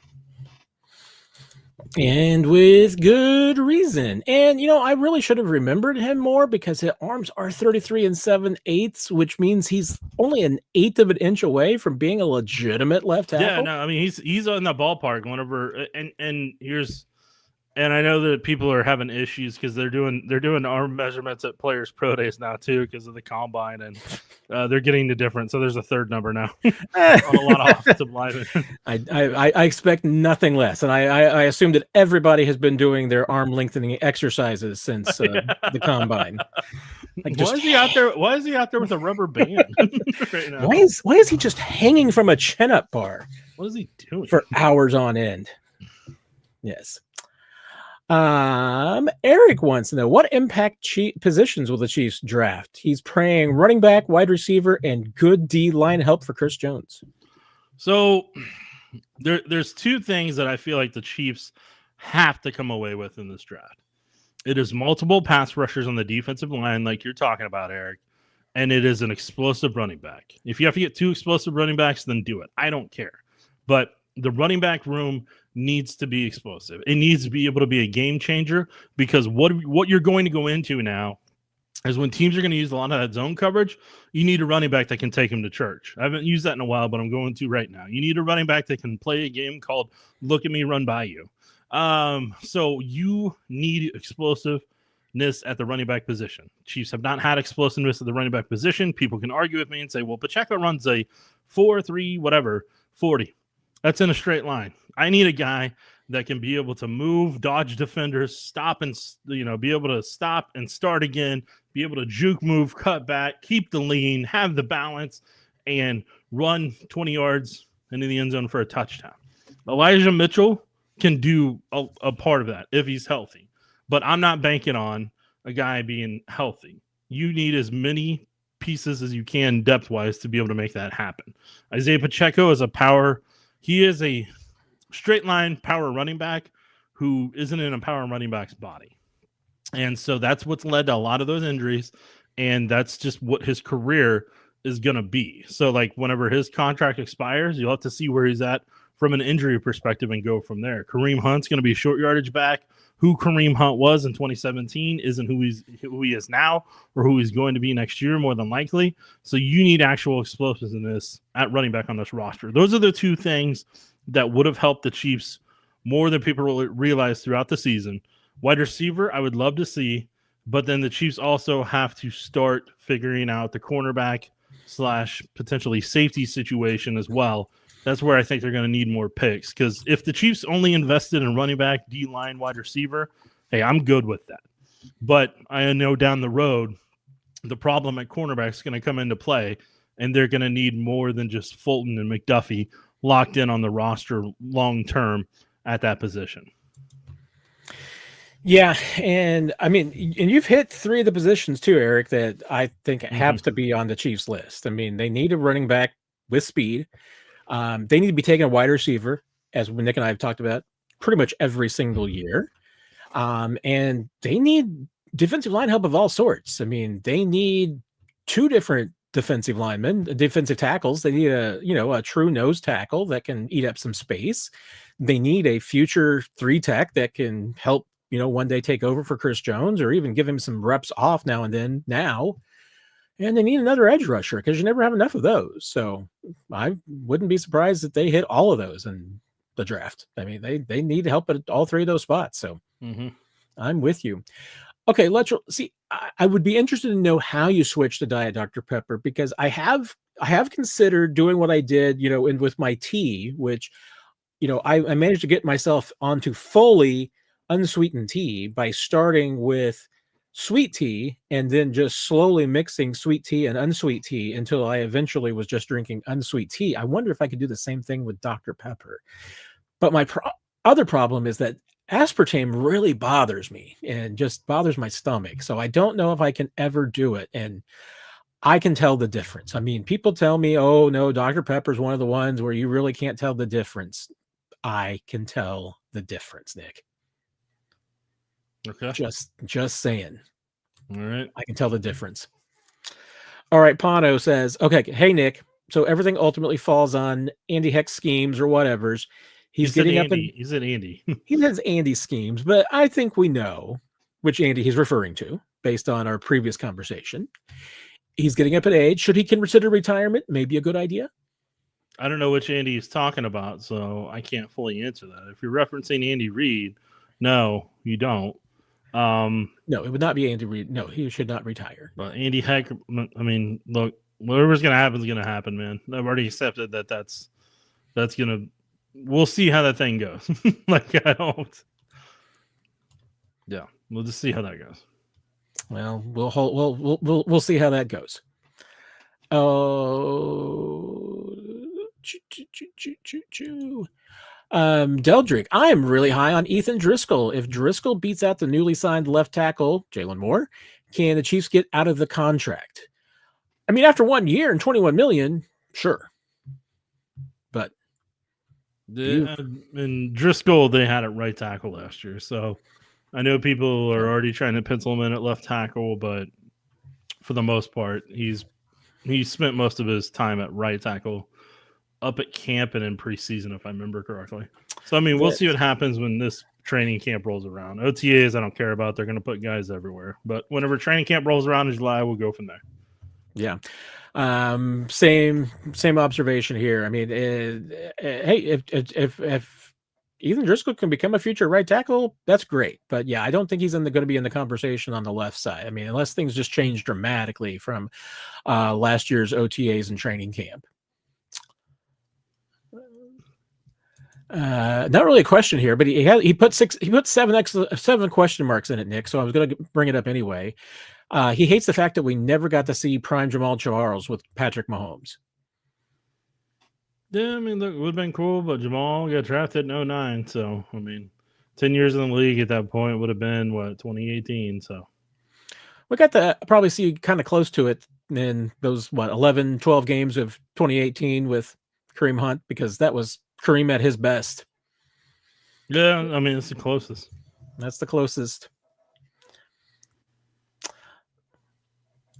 Alex, with more of a question here. Nick, please tell us that the Chiefs won't draft another Clyde with better running backs on the board.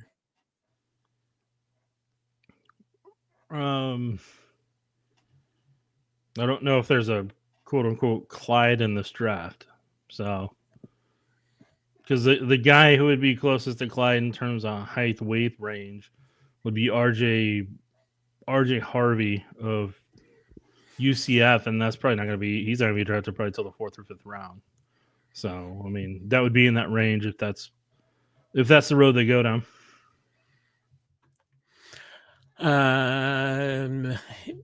Yes.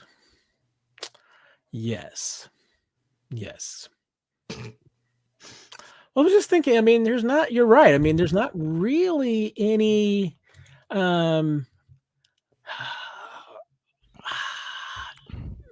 undersized productive running backs in this draft, except for like a Cam Scatbo a little bit. But even Cam is a little different than his situation's a little different than Clyde's. Yep. So Eric appreciates the super chat. Thanks, Preach. He also agrees with the need for a dynamic running back. So no. we have another converter to the cause here, Nick. Okay. I'm gonna have you proof and check and see, because I'm gonna have you check out Chris's question at 8:05, Nick, as a producer, and tell me whether or not we should discuss that one. Okay.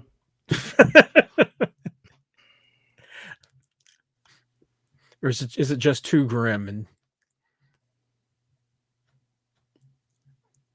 I don't know what he's referencing, so I mean, oh, okay. Oh, well, then that would be. Have you never seen The Last Boy Scout? I've seen it, but I was a little kid, man.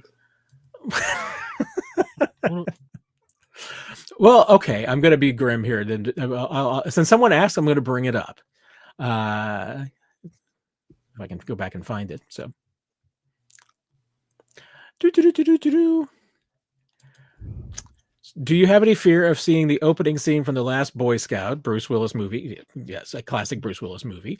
Also, Damon Wayans in that movie. Actually occurring on an NFL field. Well, what Chris is referring to is that a player who was pushed to the edge through, I believe, gambling and steroid use, if I'm not mistaken, breaks out on a run on a primetime game in the rain, and pulls out a gun and doesn't just start shooting defenders on his way to the end zone, in which case he then kills himself. So very grim.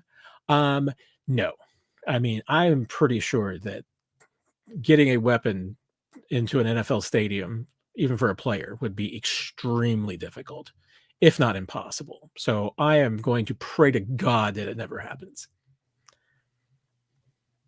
That's why I said it was kind of grim, Nick. So that was definitely a question. That was a question. That was a question that came up. That was a question that came up.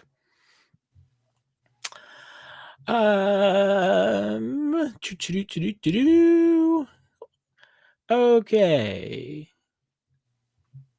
Brian, is Noah Gray Kelsey's heir, or will the Chiefs acquire someone better? As there isn't anything in football, you're always trying to get better than what you already have on the roster. So I know they had interest in Brock Bowers last year. It just wasn't, he wasn't going to drop to a range where they're going to be able to go get him.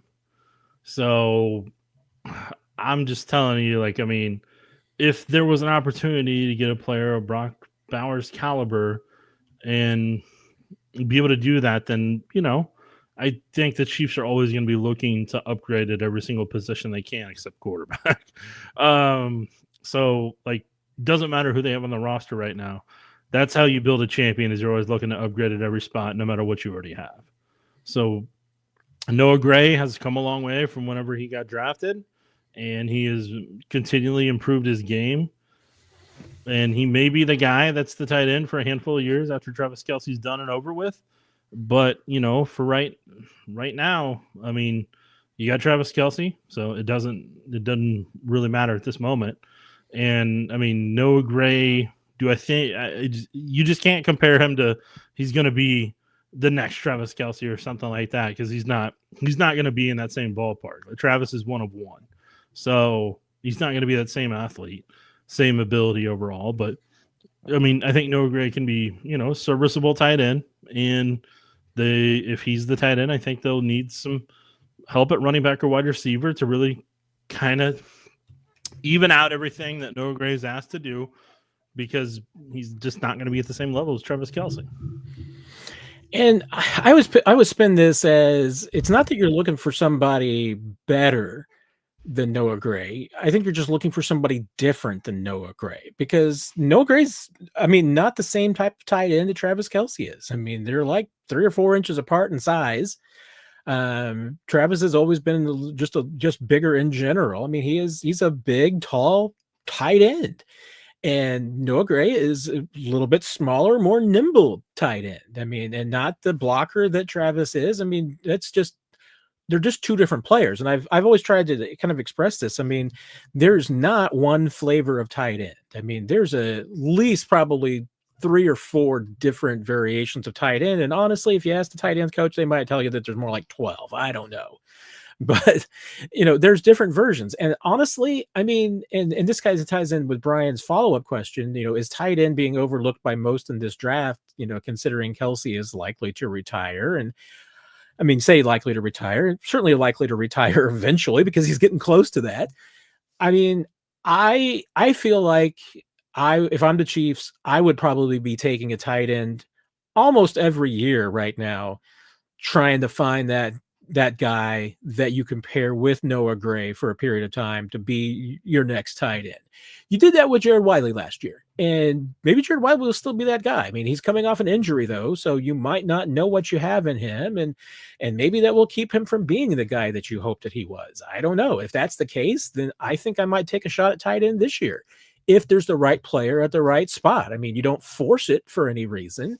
But if there's a guy that you like at tight end, I mean, I would consider drafting one. Would you consider taking a tight end this year, Nick? Yes. Yeah, there's a handful that I'd be interested in. And I can't wait till the day we get to talk about those. Well, it'll be sooner than later, with the draft less than a month away now. Brian wants to know if you will give a sneak peek at who is the number 1 tight end on your board. It will not, Brian. It will not ruin this for you. Do you have a favorite game-changing running backs, or do you want to wait until we do our running back breakdown? I mean, we did it last week. So or do you want to still share your favorite? We did it last week, so we'll recycle it again. Marion Hampton is just a dynamic runner. I'm a really big fan of what he brings to the table. I really like Rashard Smith from SMU. He's going to be a late-round guy. He's a wide receiver who converted a running back, really explosive. I think he's got a ton of promise, and I'm a really big fan of what he brings to the table. Obviously, I like Cam Scattaboo. I like Devin Neal. They're more shifty, kind of be able to run you over. Neal's not as explosive as probably Judkins and Henderson would be, but those are the primary ones. And then I'm trying to think if there's another one. I mean, RJ Harvey is interesting out of UCF. I mean, I think he's a talented running back. And then obviously Tutton from Virginia Tech is he's another explosive running back that we'll see if he goes in the 3rd, 4th round range. And then I'm trying to think if there's anybody else off the top of my head right now. Did you throw Amari and Hampton in that group, or He was the first one I named. there you go? I thought it was, but I just wanted to make sure for Joe, because Joe was asking. So I just want to make sure he heard that. There you go. I talked about this earlier, Nick, but I'll run it by you. And I know we've talked about this before as well, and I'm sure we will talk about it again. But Josh Simmons from Ohio State, if he's at 31, would you take him? Unless I know the medicals on where he's going to be, where they're going to project him at, and everything. You need to know where those medicals are at. You got to know if you're going to be able to get him to play 3 out of 4 years in those contracts. You'd have the 5th-year option. So can he be your long-term left tackle over a 5-year, over the 5-year span potentially, or technically 4, depending on where he's at in his recovery. So that's going to be the biggest thing on the front with him, is where he's at, where his health is at, and then does he have that athletic ability before the injury? Sure.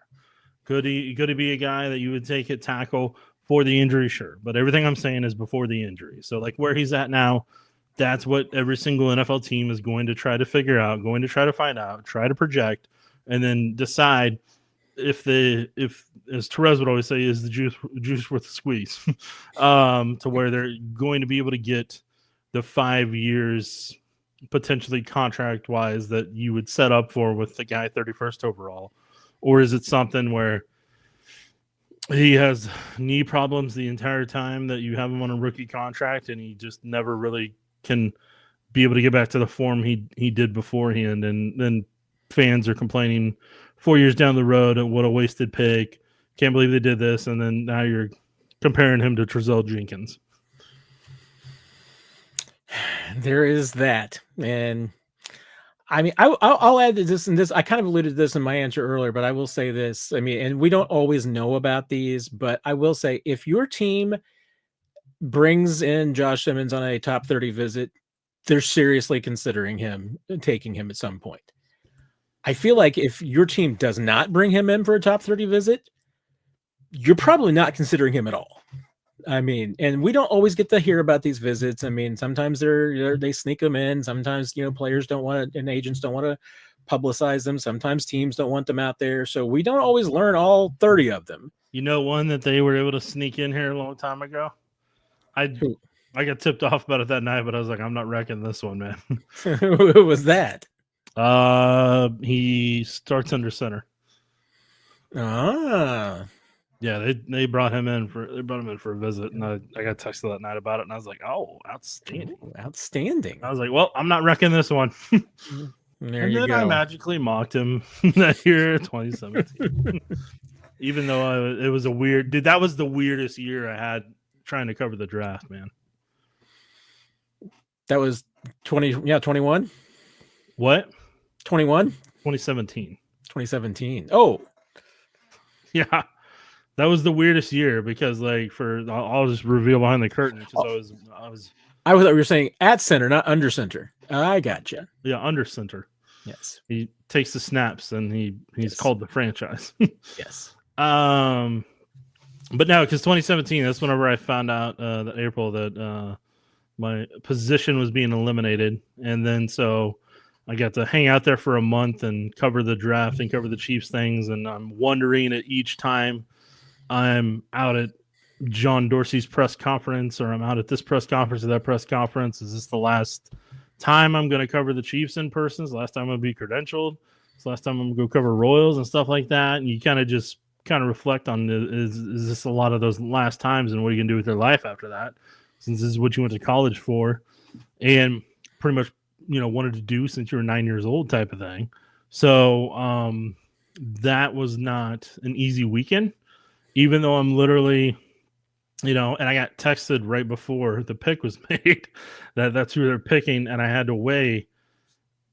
I may interview with some people that this affects here in a couple weeks. So do I tweet this out right now and have that victory lap and get all these retweets and everything, or do I, kind of worry about what I need to do career-wise in the next couple of weeks and make sure that I have some job interviews still available to me that were on the books. So that was a rough one for that. But then also being there that draft weekend, and just knowing that, thinking that that's going to be the last time I cover, that's going to be the last weekend I cover the Chiefs for who the heck knows when. So that's why I'm saying, like, that collectively was a very weird weekend. I remember Therese afterwards called me, and then he wanted to get together, so we got together that night and everything. Since we both lived up here, and so that was like I said, man. But I mean, it was cool still because I mean, like, part of it is back then, they'd still do the in-person stuff. So Mahomes, was here in person. He's up in the Stram Theater. We, shot the press conference, and then Kenitra and I interviewed him one-on-one and everything. Got to shake his hand first week he's there and tell him how much I loved his tape and all that type of stuff. And then, and then go from there. But yeah, no, I mean, that's whenever I started doing my draft board. I just had to wait till I was back in the industry again to, to make sure I put that back out there. But dude, I got a lot of flack for my 2018 draft board because I went 50% on that one because I didn't have Derek Nottie in there and I didn't have don't think I had Breland Speaks and a couple other guys because that was a very unique year draft wise. Probably shouldn't have had Breland Speaks on a draft board, but oh well, 50-50 hindsight. Well, but I mean, you also got to remember back then. I'm scoring that one for Jacobs. They're in between to where they're still trying to have players that can execute Bob Sutton's scheme, but you're also trying to figure out if there happens to be a new coach, a defensive coordinator, because I'm pretty sure it's come out publicly since that Spagnuolo was approached in 2018 about becoming DC. I remember reading an article recently that he was approached in 2018, wasn't ready. So then Bob Sutton got to stay one more year when Spagnuolo was ready. Then boom, 2019 happens and the Chiefs are off to Super Bowls. And Steve Spagnuolo is a massive part of the Chiefs' dynasty runs, depending on how you want to phrase it. And then, other than this year with Eagles fans in my social media feed on a regular basis, reminding me about what happened, I don't understand why. Like, enjoy your Super Bowl. That's cool, man. Go win some more of them. Exactly. Wait until you have 3 Lombardi trophies and on your mantle. Well, in their argument, they're like, "Well, we got 2. Not as good as 3." Chris did a much better and less grim question earlier. No more movie reviews. No more movie questions. Although The Last Boy Scout is a really good movie, it just has a really rough opening scene. What are, in your book, are the 3 biggest things that the Chiefs are lacking? And his original question could be front office, coaching, players, facilities, training, etc. In terms of play right now, they need a much better pass rush overall, collectively. They need to be able to really control the line of scrimmage and overwhelm some guys. They're able to maintain the line of scrimmage right now, but you want to see them overwhelm a team kind of like the Eagles did to the Chiefs. But you want to see the Chiefs do that because then that makes the chances of the Chiefs having 1-score games go down significantly. But it also kind of gives them their future at the pass rush that they really are going to need here going forward. Because there's only so much Chris Jones can do. There's only so much you can put on Chris Jones' shoulders at this age to make him be the dominant one. You want to collectively let everybody, as Coach Reed would say, have a piece of it across the board. So you want a Minihue to have some of that, Mike Dana. And then you want to draft a lot of pass rush if you can. I personally would. And any mock simulator I do each and every day, there's at least 3 defensive linemen in it every single time. I make sure I got a 1, a 3, and an end. And sometimes I've had 5 defensive linemen if I trade down enough. I do not care because I'm trying to build a pass rush in my hypothetical mock draft simulation. So that's the biggest thing. Running back, like I said earlier, is the next thing. You got to get explosive at running back. Get even more explosive at running back. And then in terms of player, the only other thing I can think of is just continue to add at receiver. So if there are injuries like there were last year when you lost pretty much almost at least your 2, if not 3 best guys there at different points, you have even more at the 4 and 5 spot to kind of help push you through it. I could say offensive tackle, but I feel like my stance on where that's all at and the acceptance of that reality I feel like has been well documented since the Super Bowl, and I just don't want to keep harping on that. And it was probably, this might have been framed a little bit because of this, the way Chris asked the question first, and when I looked at it, because you went 3 all players. Right, because that's what I had in the question. Well, exactly. And then I went all 3 like off the field. Just and I don't know if it would have changed your answer any if I brought it up his original question and the wording and everything. If you change it, or you'd still go and say, no, wait, the Chiefs still need a pass rush. They still need a big time running back. They still need receiver. Yeah, they still need all that from the player view. See, and I was replacing the indoor facility. I was building a brand new stadium. I was getting the guys a new locker room.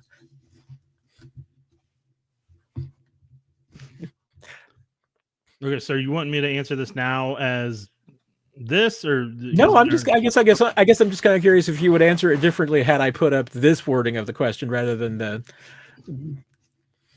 just without referencing. There is some adjustments I would be making in coaching that would cost less than what they're going to player-wise.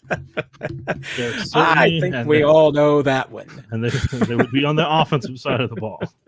Yes, there's some differences I would like to see there. But I'm not in charge of it, so you just got to kind of watch it and let it unfold. From a front office perspective, I don't think that the front office can only do so much. The front office can get a guy, know what they're going to potentially be, know their potential, and then give it to the coaching staff to develop.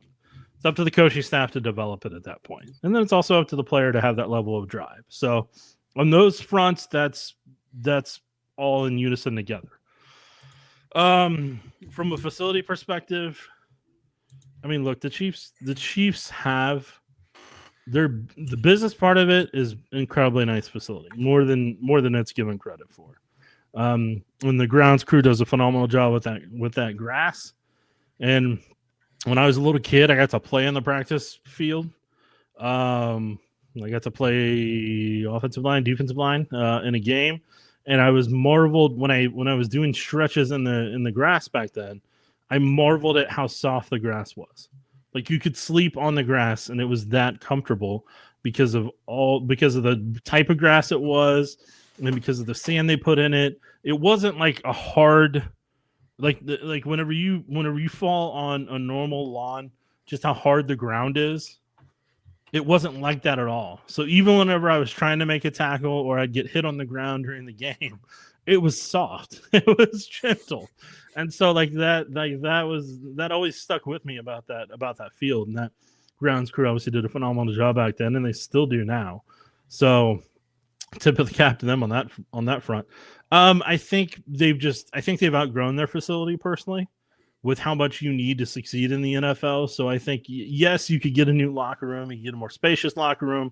Yes, they could add all this stuff that they could enhance for recovery for players' bodies after games and after practices and everything. And I think you could dedicate a wing to that type of thing. And obviously, if you can figure out a way to have grass and an indoor facility to where light could reach it and that type of stuff, to where you're not having to be on turf, you have a turf option, but you don't necessarily have to be on turf. I think that helps players' knees and all that type of stuff, especially older veterans. So all that combined, sure, all that would be great and everything. But when I'm looking at it from an immediate, I've talked to you about players, and we know where I stand on coaches, and so that's your complete view on that one. There you go. I like it. We you know what, we came from different directions, but I like where we kind of ended up. So we touched on a couple of different things, and you didn't think I was going to be able to talk about my experience playing on the grass.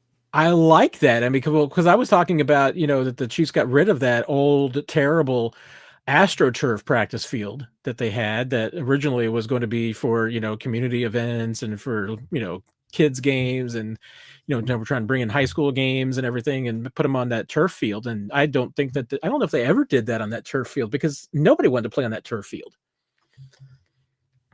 I mean, it was garbage. That's why it's not there anymore.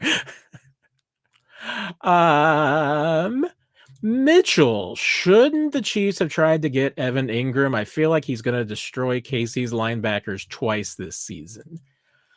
I got to admit, I mean, I kind of, I think, just missed the numbers. I can't really believe what Evan Ingram got to go to the Broncos. I mean, 2 years, 23 million, 16.5 at signing. That's a pretty decent deal for a 31-year-old tight end. I mean, they both needed tight ends, and they were both. Whoever didn't get one was going to have to draft one. Hint, mock drafts if you're making one. So the Broncos getting to do that means they can probably take Hampton now if they want to, and then that means the Chargers can probably get Loveland if they want to from Michigan. So I unfortunately think that's what's going to end up playing out. But I think every AFC West team is going to try to have themselves a premium tight end. I just think the Broncos are going with a veteran, but Evan has a reputation of, from a blocking perspective, not being great, more like a wide receiver, and also does occasionally get hurt. And the Chiefs have had a lot of opportunities to get Evan Ingram since he left the Giants, and they've passed on it multiple times. So I just don't know if he's a player that fits what they're about, since they've honestly, in my mind, they've had at least 3 or 4 chances to go sign him and bring him in if they wanted to. And I mean, and Chiefs have been, I mean, let's face it, they've been chasing Evan Ingram. I mean, Brett Veach has mentioned in the past that Evan Ingram's a player that he really likes, and he's tried to recapture Evan Ingram. I mean, a couple of times he's taken, because Evan Ingram is one of the more successful tight ends under 6'4" in NFL history. I mean, it's just, especially modern in NFL history, because most tight ends are 6'4" or taller. I mean, Evan Ingram's a little bit smaller guy, but he's been a success. And Brett Veach has taken a couple of shots, both inside the box and outside the box, trying to find an Evan Ingram. I mean, Noah Gray is his Evan Ingram. I mean, let's face it, they're very similar in size. Noah might be a little lighter, I think, but height-wise, they're almost exactly the same. So I think he's gotten his guy, but at that price, with that injury history at that age, boy, the Broncos, they can have Evan Ingram. I mean, he might destroy you twice a year. I don't know, but I would say, yeah, go ahead and take him. Brian also wants to know, Nick, will you do one mock where you pick for Brian, are you wanting to pick for everybody on the stream, or just pick for the Chiefs? I'm a little confused, but in the meantime, just search my name with mock draft, and you'll find every single year since 2011. Now, I answered this. Well, actually, you know what? I didn't answer it earlier on this show. I answered it on a different podcast earlier today. You can mention the podcast if you want to, Matt. You don't have to act like. Well, I was starting to think I answered it on this show, and I was like, no, that was on Locked On Chiefs earlier today. Mitchell, if Luther Burden drops the 31, is he a no-brainer? I mean, I would be for it. I'm not going to be against it. I mean, the Chiefs would be on the clock if I was in charge of that pick for about 15 seconds. I mean, I guess I could possibly wait a couple of minutes to see if anybody, throws a bunch of draft picks at me to get that pick. But yeah, I would have his name on a card ready to go and just be like, okay. No, you're getting a premium receiver that could be your number one for quite some time. Here's an interesting question in this day and age from Jesus on the Super Chat. Do you eliminate draft prospects because of age in round 1? I think at the end of the day, it just comes down to what their level of talent's at. Like if they're one of the most talented players on the board, you're not going to care because you're just worried about those 4 to 5 years. I guess that's what I hope people take into account. Is like you're only worried about those 4 to 5 years. So you take somebody like, I don't know, Brandon Whedon.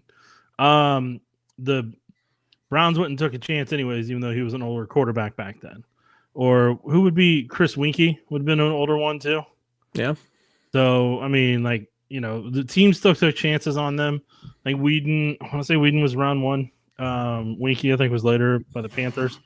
But yeah, either way, I mean, no, if they're talented enough and you're going to get control for 5 years, and it's going to be in the peak of their career or the typical peak of their career, then no, you don't worry about it. I mean, you really don't know. I've asked, people in the Chiefs front office if, how much of that is a question and a concern. And really, I get the sense from them that it's not a consideration at all. I mean, and really part of it is, what you said. I mean, it's a little bit more of a just what are you going to get while you have this player under your control and really while they're a draft pick of yours. And do first round picks skew younger? Yeah, but I think that's partly because the better players leave college early because even and this is without the full effect of NIL yet, and that might absolutely change the question going further because really the last few years what we've had has been more of older players coming into the draft because of COVID and, kind of pushing them back that lost season, certainly, aged a few players as far as staying in college, maybe a 1 or 2 years longer. So we've seen a lot of that, but we've still been seeing, hey, players who are good players are going to leave after year 3. If they're ready for the NFL, they're not sticking around. They're going to go. And as a result, I mean, teams are going to usually take those players because they're better. I mean, if you're 23 and you stayed in college 2 more years beyond your 3 that you had to stay, you probably did it because you weren't going to be a first round pick then. You're probably still not going to be a first round pick. I mean, there's going to be exceptions to the rule, but I think it's you're still going to see the skew. But I certainly get the sense that, teams for the most part, they're not as concerned about the age factor. I mean, it might become a factor if you're 27. I mean, if you're really old, then it's going to be more of an issue.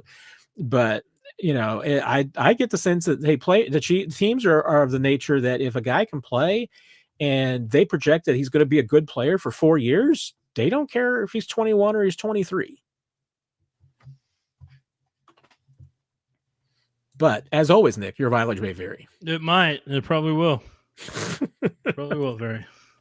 Let's see. I know we're getting close to the end here, Nick. Let me see if there's any more we've got coming up after this. Got Evan Ingram, got Luther Burden. What do you think about Dylan Sampson from Tennessee? I think he's more of a zone style guy. I think Chiefs need a running back that can be multiple because, as you know, Matt, they like to run multiple things in their scheme. You can't just be dominant at one thing. You got to be versatile. Got to be multiple. Is Burden big enough to convert to tight end? I wouldn't move him to tight end, but no, you're not doing that. Stop. Stop. And we're not trading Trey Smith. No, you're not doing that either. Stop. Stop, Brian. You had a good run tonight, Brian. Don't run into the ground. Tough, Rick. All right, last call. If there's any last questions out there, feel free to fire away. We'll get you in before the deadline here. But I talked about at the top of the show, Nick. We've got 3 more draft position shows coming up over the next few weeks where we'll be getting into the draft classes and going through your board, and I can't wait. I'm really looking forward to that. We've got a full month of draft shows coming up. And we've got a lot of shows once, even with draft week, doing special episodes. So we're 30 days out now, Nick. So this is draft month, even if it's not April yet. Yes, Matt. It is draft season. It is draft season. Is that spelled SZN? No, I spell it normally. Excellent. That's the way you're supposed to spell it. Yeah, that's how I roll. You got 2 more questions already. There you go. If Judkins and Henderson are their second, early third, pull the trigger? Personally, I really want to get defensive line early if I'm in the Chiefs' shoes. So Hampton's kind of the guy I always lean on if I'm going to take a running back early. If the Chiefs do, I'm not going to be upset about it because they're still getting 2 quality speed running backs that have the explosive nature and can catch out of the backfield and everything. So I'm not going to be upset about it. Judkins gives a little bit more physicality between the tackles. So we'll see what they end up doing. But I mean, I'm not going to be against it. But I think in terms of getting edge rushers and defensive linemen, I think the second and third round is going to be really, really big to attack those positions in that range if you can. What about Devin Neal? Yeah, we talked about him a little bit earlier, but he's got good vision, and he doesn't have elite explosiveness, but he's got enough to be able to shake defenders and be able to get some extra yards and everything. I mean, he'd be good in the Chiefs system. I just would probably be late third round, fourth round range on that one for me. Jesus, this is still very high on my to-do list, so I'm promising you it is coming soon, that the Q&A will be available as a podcast soon, so you won't have to just go until I'll go to YouTube and get it. So I promise it is coming soon. Don't give up on me yet. And Nikki, why would a player come out in the draft early when he would probably be a first rounder if he waited a year? No, Nikki, this is a conversation we've talked about a couple times on here. I've talked about on Twitter. Is they don't have to. NIL doesn't force guys to come out anymore. Like the ability to have NIL and to be able to transfer, it allows guys to be able to stay in college a little bit longer. It allows guys that were maybe coming out as redshirt sophomores or redshirt junior, they may stay another extra year or two to be able to up their value. So some of those guys that maybe were graded anywhere between the second through seventh round, they may decide to stay in college because they're getting paid similar to what they would have if they were getting vet minimum, and they still have an option to choose their situation and do what they want, and they're not tethered to a college, for more than a year on most probably NIL deals. So that's why sometimes you're going to see some of the draft pools, for the most part, prospect wise, they're gonna fluctuate from time to time, because the thing, like I try to explain. Say you have, 3 guys on every team that were potentially going to come out, over 100 colleges, 100 colleges. So that's 300 players that may stay in school for an extra year that weren't planning to come out then. And then that's another player that's potentially behind them that was going to potentially play. That's now like, well, they're sticking around, so I'm going to transfer to school such and such. And start anew. Then they've got to learn that scheme, and then maybe that sets them behind, and then they have to stay a little bit longer. So it's like the butterfly effect for the most part, to where I think NIL for the most part, and people keep trying to say, they're like, well, that just means it'll fluctuate no, it's a ripple effect each year. So it's going to be a ripple effect each year. So like, that's why when I try to explain it to people, I'm like, this is going to be an ongoing thing for quite some time. Like, this isn't until vet minimum in the NFL is more than what they could potentially make in an NIL. There's always going to be that opportunity to stay in college, get more money that way, but still have the flexibility and freedom to where they can do what they want. Yeah, we're starting to get to that point where there are probably some players who would be second, third, fourth, fifth round picks who are going to stay in college because they're going to make more money than they would go into the NFL. Not a ton of them, but there's probably a handful of them that will. I was just going back to look at it. I mean, the oldest player in last year's first round was Bo Nix. He was 24. Michael Penix was 23, but he was getting ready to turn 24 right after the draft because his birthday was like May 8th. So interesting to me that 2 of the first round quarterbacks were the 2 oldest guys in the first round last year. But yet, you still had guys who were 21 going in the first round. Joe Alt was 21. Caleb Williams was 22. Jaden Daniels, 23. I mean, you still have kind of a range. So I think it shows that the NFL teams, they're not too concerned about age in the first round. They're still going to be concerned about talent. So as long, like I said, it's probably only until you get to be 27 that it probably worries NFL teams that much, because then you're going to be 30 on your rookie contract. Mitchell wanted to know what your shirt says, because he missed it earlier. So all right, fine. Last time we'll show it. There you go. Heartthrob. Is Mitchell going to say something mean about this shirt this week? Like my St. Patrick's shirt last week? He just didn't like the leprechaun, which the arrangement of it. I mean, it was he liked the shirt. Mm-hmm. It was just maybe the execution wasn't his favorite, but he liked the shirt. I think that's the important thing to remember. I want to believe you. Any thoughts on the new rule changes that are being proposed, Nick? I'll worry about them whenever they happen. Until then, I don't care.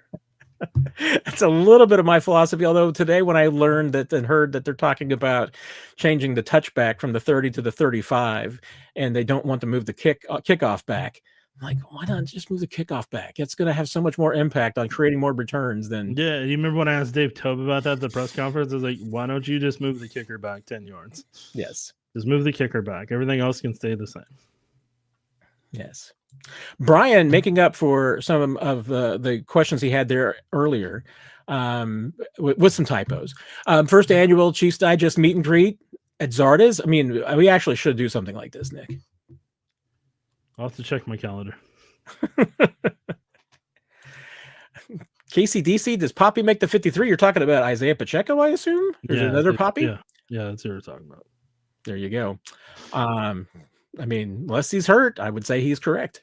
We'll find out in August. He's going to have between now and August. I'm not committing to anything until late August. Mitchell loved the shirt.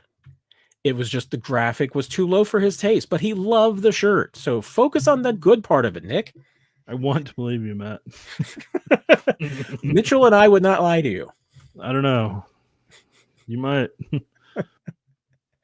All right, everybody. Hey, thanks for a great night. Truly appreciate it. A lot of great questions as always. We'll be back here next Tuesday night as well for another fun Q&A. Obviously, Sunday, look out for 41 is the mic coming at you with another breakdown of some positions of need for the Chiefs as we are fully in draft season. It's going to be a lot of draft content from us coming up this week and this month, Nick. Can't wait. There's certainly going to be a couple. I'm still waiting to hear back from a lot of potential Zoom interviews. I was going to say, if you have not watched any of the player interviews that we have done, you definitely want to check some of those out. Ty Robinson was great. Jacob Parrish, fantastic. Really, Graham Mertz was a lot of fun. And Jalen Noel, that guy is going to go earlier, I think, than a lot of people think in this draft because he is aces. And so those four, great time to catch up with those before we have more coming your way. All right, Matt. I'm gonna go eat my dinner now. For people that don't know, I was at the grocery store before this. We all know you're at the grocery store before this. Yeah, no, but I mean, like, I wasn't planning on. I was planning on going to the grocery store at 3, but then dealt with some taxes stuff, so I got that handled. Oh no! Then I went back to doing taxes. No, they're good. They're done. They got filed. We're good. And then I went back to watching wide receivers again because I still had the final 10 I had to get through. I got through 7 of them, so I got 3 left after we get done with this and after I get laundry and trash situated on top of the eating. And then I'm going to start on tight ends, do that until about 2, 3 in the morning.